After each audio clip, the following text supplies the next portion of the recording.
میرے رسول پاک صلی اللہ علیہ وسلم نے فرمایا جس نے کسی کی زمین پر ایک بالشت قبضہ کیا، قیامت کے دن اللہ تعالیٰ ساتوں زمینوں کا توق بنا کے اس کے گلے میں ڈال دے گا، اس کی گردن ٹوٹے گی، جھکے گی، وہ کہے گا مالک یہ تکلیف تو فرمایا دنیا میں تجھے شوق پڑا تھا نا زمینوں پر قبضے کا، تو رکھنا ساری ہی اپنے پاس،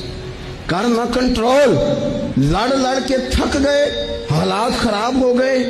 بہنوں کے حصے کھا گئے، پڑوسی اگر مجبور تھا تو بیچنا چاہ رہا تھا تو اس پر سٹے لے کے آ گئے کہ یہ کسی اور کو بیچ نہ سکے، دے تو مجھے ہی دے، قانون کو کٹ پتلی بنا کر اپنے ہاتھوں میں کھلواڑ کیا، مستقل بنیادوں پر پکے پکے قانونی مشیر رکھ لیے، سمجھا کہ دنیا کو تو پتہ نہیں چل رہا، تو وَلَا تَحْسَبَنَّ اللَّهَ غَافِلًا عَمَّا يَعْمَلُ الظَّالِمُونَ، رب تو ظالموں کے کاموں سے بے خبر نہیں ہے، اللہ تو بے خبر نہیں،